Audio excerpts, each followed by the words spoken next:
Moi c'est Alex et je suis marionnettiste et je suis aussi la cofondatrice de la plateforme Igloo.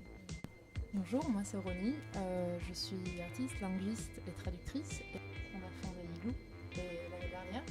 Igloo, c'est une plateforme de collaboration artistique qui travaille sous la forme d'un format de création à partir d'un thème qui change à chaque fois, tous les ans. L'année dernière, c'était le séjour.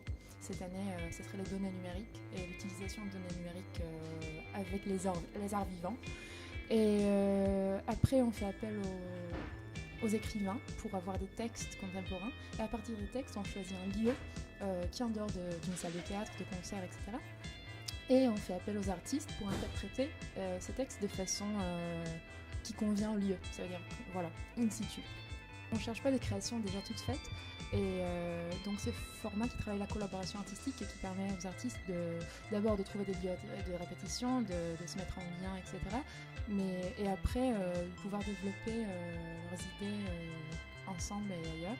Et pour les spectateurs aussi, ça permet d'avoir un parcours qui est encore une fois en dehors d'une salle de théâtre, c'est-à-dire le spectateur n'est pas forcément assis voilà, devant des comédiens qui jouent un rôle et qui est plutôt participatif. Voilà, le spectateur est un peu participatif. Quand on a créé l'association, la structure, il y a un peu plus d'un an, on se demandait vraiment comment on voulait. On est parti sur la base on voulait vraiment qu'on travaille tous ensemble. On avait tous ensemble dit c'est comme une maison. Et j'ai dit voilà, c'est comme un igloo. Une igloo, c'est temporaire, c'est pour un moment, c'est pour se protéger et de rentrer au chaud, d'aller au chaud. Et quand on a fini, quand on n'a plus besoin de notre igloo, on peut partir, on laisse l'igloo et on continue sur notre chemin. On a vu qu'il y avait vraiment une demande énorme des artistes qui étaient intéressés par ce qu'on a fait. Donc on a rassemblé, on a regroupé, on a fait des appels à projets. Après, on avait la chance, une grande chance de trouver le pavillon des canaux qui nous a accueillis pour la première édition. On vient de lancer l'appel à projet de cette année en fait qui parle des données numériques. Et donc on a en ce moment 3 clés USB qui circulent partout en France et parmi une vingtaine d'artistes, écrivains, créateurs de données, que ce soit enregistrés sur une clé USB ou pas, et qui nourrissent en fait les données, les textes et les images de la prochaine édition. Et après, on va travailler en hiver dans un laboratoire avec d'autres artistes, pour interpréter ces données de façon numérique. On ne sait pas encore exactement, voilà, ça serait un laboratoire. Et puis, on va lancer la deuxième édition du deuxième festival. Je pense que très concrètement, on a lancé le premier dossier qui expliquait ce que c'était Igloo donc, en octobre dernier. En décembre, on était retenus, on était pris pour Créartap.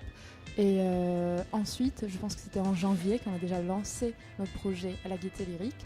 On avait des rendez-vous avec le 104, avec la mairie, avec des comptes, avec des experts comptables, etc. Des choses qu'on n'aurait pas forcément pu obtenir sans Créartap. Nous a permis de lancer le projet, vraiment le premier festival, en juillet, donc moins d'un an après le lancement du projet.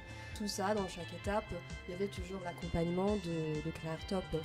Alors au début c'était plutôt structure, comment structurer, comment fonctionner, quelle forme, et par la suite c'était comment se mettre en lien avec les autres partenaires.